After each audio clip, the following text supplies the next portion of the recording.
What's up, guys? We got a doozy today. Let's get into it. Do you know what's worse than divorce? Staying stuck in a marriage that literally sucks the life out of you. There's still so much stigma around divorce, and it makes me mad. It makes me really mad. Divorce allows you to rediscover yourself, to reinvent yourself, to create a whole new life for yourself outside of your marriage. Your confidence can skyrocket the first time you fix something by yourself, the first time you travel alone. I've helped clients post-divorce buy their first house on their own, and it's so amazing. You realize you don't need someone else to do all of these things with you. You finally have the ability to attract healthier relationships, do the healing, do the work. And you can be that example for your kids of what it means to not settle. Cut her loose, dude. She's a handful. Here we go. Another one of these divorces empowerment narratives. Lady, you're selling self-discovery like it's a vacation package to Hawaii, conveniently forgetting the chaos divorce creates, especially for kids. Reinvent yourself, sure, but at what cost? Marriage isn't perfect, but maybe healing could start with working through problems instead of nuking the family. Confidence boost from solo home repairs? Honestly, it sounds like a Hallmark movie pitch and not real life. Fact is, 70% of divorces are initiated by women, often for vague reasons like not feeling fulfilled. I'm unhappy. The wind's blowing the wrong way today. The moon is only in half moon. Mars is in retrograde. Whatever stupid reason that you can come up with. I mean, feelings aren't a solid foundation for life-altering decisions. Divorce isn't liberation. It's delusion wrapped in Pinterest quotes. Divorce rate in Russia is around 80%. Why is it so high? Women are beautiful, so why everybody are getting divorced in Russia? First reason, no religion. So religion has no big influence in Russia, and people don't feel ashamed to be divorced because of religion. Also, society doesn't push so much on people who are getting divorced. So not your grandmother, not your neighbor will never ask you any questions if you are getting divorced. So it is fine. Another thing that women are pushed by society and by family to get children. So if you are 30 years old and you have no children, you will have lots of questions from your family. But if you are 30 years old and you got a child and then get divorced, no questions. So for women, it's more beneficial to go to the marriage, got a child, and then get divorced. And in society, that will be less questions than to the girl who was never married. It is strange, but this is true. Another thing that traditional Russian family nowadays, and maybe even 10 years ago, was women who are working and got all the money to the family, her mother and her child. So grandmothers are taking care of their children and mothers are working, and if fathers were responsible enough, they provide also some money to their ex-wives. But the most popular reason of the fees in Russia is to the husbands who are not paying money to their ex-wives. So this is a really popular situation. So women relies on herself and on her family in raising the children. This is situation today.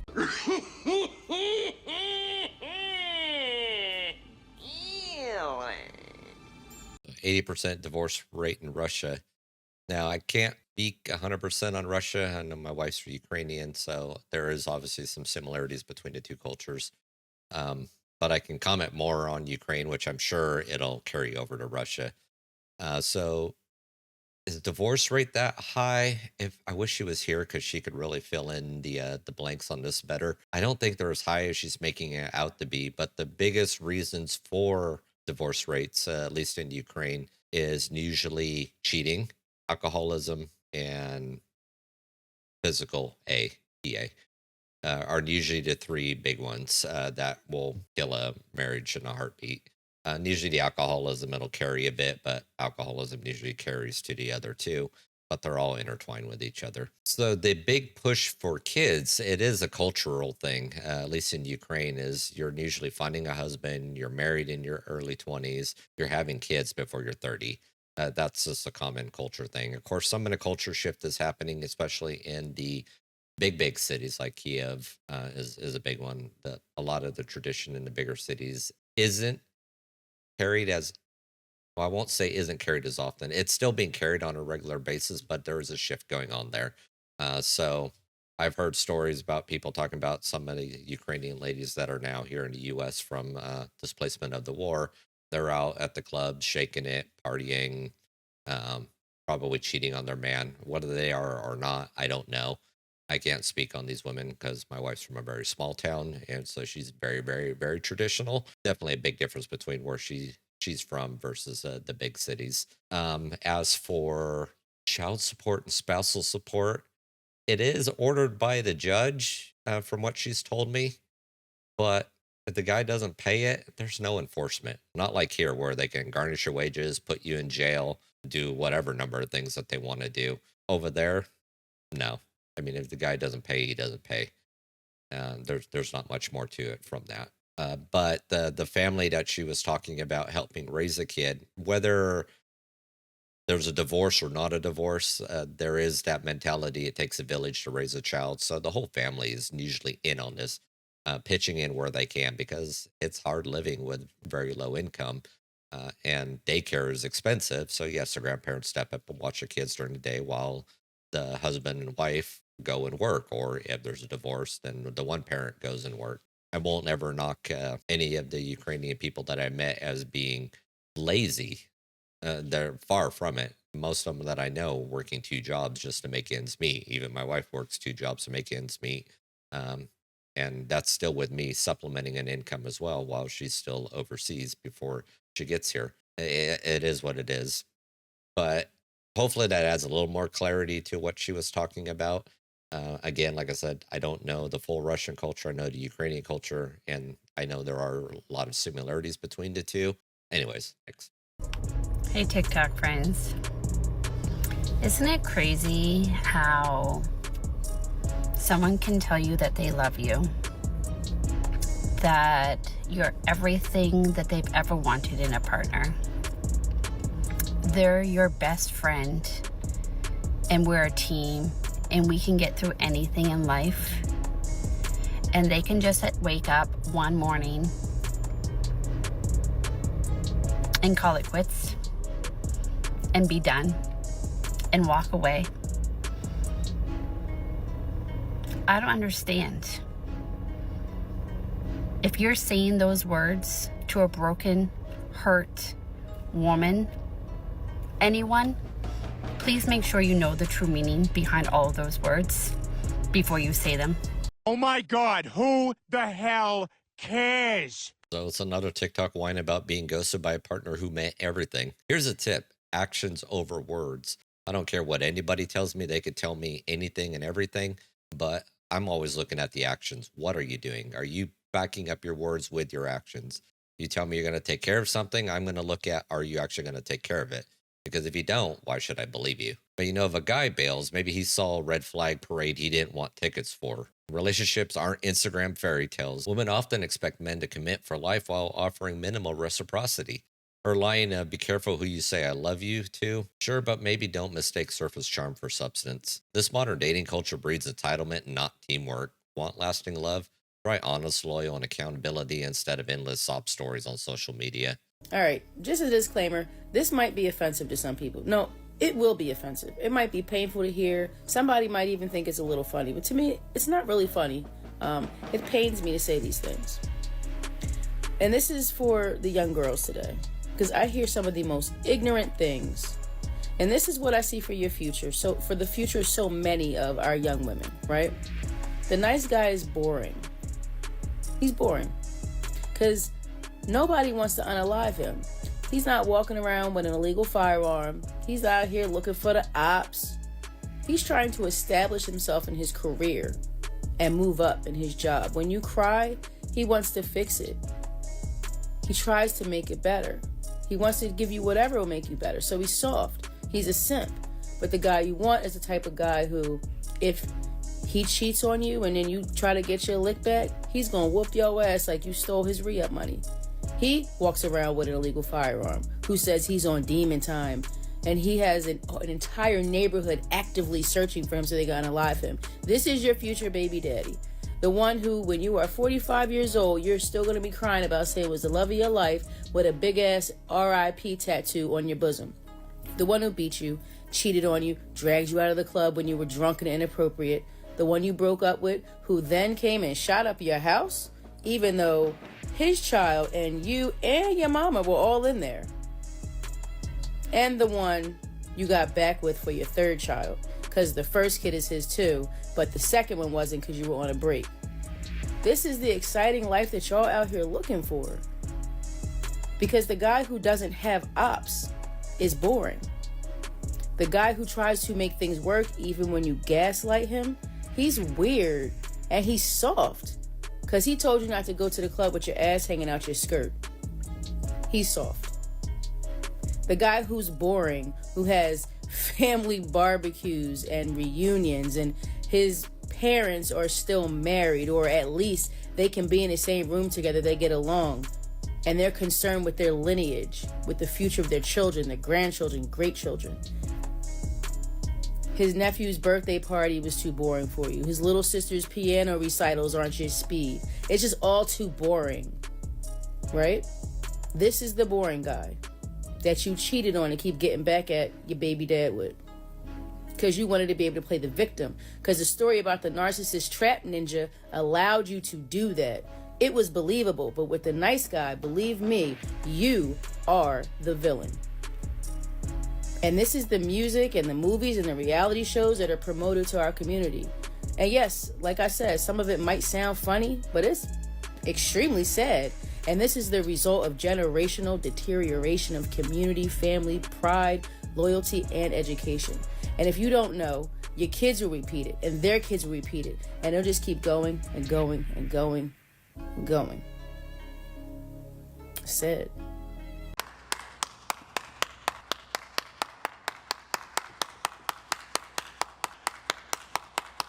Finally, someone calling out the insanity. What she said is not wrong. I pretty much will say it's 100% on point. The nice guy's boring narrative is just destroying families. Woman rejects stability for chaos, chasing the demon time, as she puts it. Woman rejects stability for chaos, chasing demon time losers who bring nothing but drama. They call the guy who loves them soft while running back to the abusers because it's exciting. I mean, do you see how this plays out? They want that absolute crazy uncertainty, drama, roller coaster up and down.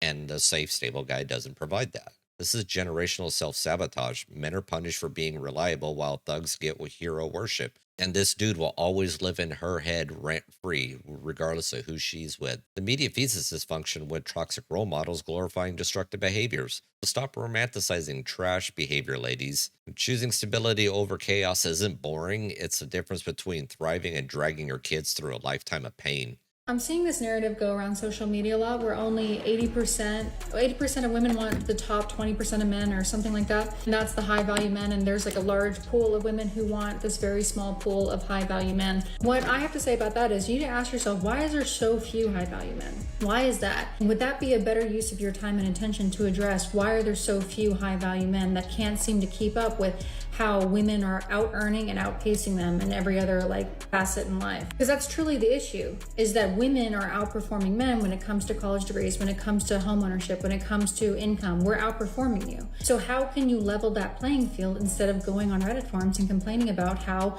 women want a quality man? Why wouldn't we want that? When you go in these red pill communities, when you go on these red pill forums, and you go in my comment section and you complain about these things, what you're admitting is that you're not a high value man. Because high value men, if they're having dates every night and they just have this too many women to choose, that's what they're spending their time doing. They're not under my videos complaining about the modern woman or complaining about how all women want just like the small pool of high quality men. So by being in my comment section and complaining about these things, you are admitting that you are a low quality man. You are not in this pool. You're not in the small percentage of high value men. So I think what a better use of your time would be then is to figure out how to become a high quality man. Wouldn't that be a better use of your time instead of arguing with these crazy feminists online? Wouldn't it? Wouldn't that be more productive? You're telling on yourself, and the problem is you. You're the problem. Life isn't fair. I don't know how many times men have told that to women. Life isn't fair, snowflake. Go work on yourself and stop telling on yourself in my comment section. And the reason why is because traditionally you guys did not secure power and resources through merit. You secured power and resources through intimidation and violence. So you are going back to those same tools, those same mechanisms of control and violence to try to level the playing fields now. You're trying to get on women's comment sections and intimidate them and insult them to try to get them to lower their standards. When this whole time you could be operating in a meritocracy, which is what you guys always preach, and working on your own merit and working on your own qualifications and becoming the high value man that you guys fucking drone on and on about, right? So that's what you need to do. I'm here to tell you right now, we don't care. Yeah, she's missed a mark completely. You see, guys, they're going to sit at the finish line waiting for you to cross so they can try to nab you up. This is why we always talk about work hard on yourself. Hit the gym, eat healthy, work on your purpose, your grind, make money, start a business, start side hustles, things like that. Because by the time you get into your late 30s, early 40s, and you've been doing this whole time, you'll have your pick of the litter of what you want. But her talking about women outperform men in every area with this smug attitude, while she's asking without asking where are all the good men at. And here's a thought. Society demonizes masculinity while praising mediocrity for women. You celebrate women outpacing men in college degrees and income, but then you ignore the crushing family court systems and bias against fathers. But you still want to talk about high-value men? Yeah, they exist, but they just opted out of this toxic dating market. Men are tired of competing in a rigged game, and they're walking away from it. Ladies, you need to stop shaming men in the improvement while offering nothing in return. This is what men are talking about and complaining about. But spin a narrative any way you want. I don't care. It's a free world. I am 2 weeks post-breakup out of an 8-year relationship, and I didn't leave because I didn't love him or want to be with him. I left because I knew I deserved better. I knew that I deserved to feel loved. I deserved to go to bed every night feeling loved and content and safe, and I didn't. And that's what was really, really hard. And I was okay to begin with. And I just thought I'd share this side of this and me, because I have so many people depending on me right now, and I'm finding it really hard this week to pull it together and get a grip and pull myself out of bed and keep going. On Tuesday, I had a really bad day, and my amazing friend could tell, and she came straight over and helped me with the kids and the bedtime, and just to give me a big hug, because I really needed it. I don't have a lot of people around me. I don't have a lot of support or help around me, so it is a real juggle. Emotionally, I'm finding it very, very hard at the moment. Very frustrating. Just want to feel like better. I want to feel like everything's okay again, and it's not. And at the moment, like, if my friend hadn't come around on Tuesday, I don't know where I would be. Like, I am finding this so hard this week. And it's 9:30, I need to pull myself together. I've got live presenting to do, I've got work to do for the day. I need to be able to paint on a smile and pick my kids up from school and have a nice Friday night with them. And I'm finding it really hard, and for some reason I am filled with anxiety. Every single day I am at like peak anxiety, and I'm having to do breathing exercises before I do the school run, and I'm having to like sit there and try and calm myself down each day when I'm working. I just don't know. I just can't seem to pull it together, and I don't know why. And I know I need to be patient with myself. Maybe in a couple of weeks, couple of months, things will get easier and I'll be okay, and I'll feel like I've got a handle on everything again. But right now it's really, really tough, and I'm trying to be patient with myself, but I also have a lot of responsibility, a lot of people depending on me, a lot of things I have to do.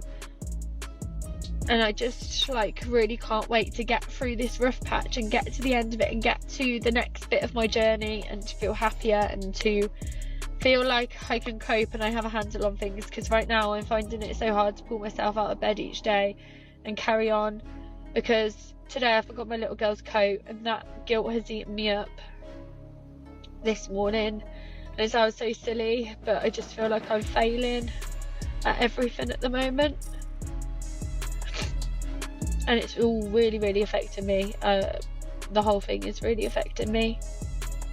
But I just thought I would share this raw, honest side, because I think sometimes I only share the good on social media. I don't share the days like this, and it's important that other people going through the same thing have the right expectations and can see actually what it's really like. Oh, boo-hoo! Let me play a sad song for you on the world's smallest violin. It's another post-breakup pity parade. But let's be real, leaving an 8-year relationship for deserving better and no other reason isn't empowering, it's short-sighted. You didn't leave because you weren't loved. You left because you bought into this fantasy that there's always something better. You have this FOMO, fear of missing out. And now you're drowning in anxiety, struggling to pull yourself together. And guess what? That's the weight of your choices. You know, the modern I deserve happiness mantra ignores a hard truth is relationships are work. Walking away is easy, but staying and building something meaningful takes grit. So how about you just stop expecting eternal validation to fill your void? Because happiness comes from within and not from hitting reset. Well, guys, we see the highlight of society where entitlement, shallow values, and toxic culture have replaced accountability and commitment. Men are rejecting a system that punishes them, opting out of marriage, dating, or just going abroad for traditional values. Possible solution? I mean, ladies, you have to drop the victim mentality and prioritize respect and reciprocity. And guys, focus on self-improvement, but on your terms. And together, rebuild values that strengthen families, not destroy them. Because it's time for a hard reset and no more excuses. But what do I know, right? Anyways, guys, that's the end of the video here today. If you like what you've seen, hit that like button, share, subscribe, all that fun stuff. Drop me a comment down below what you think, and I will catch you on the next one. Peace.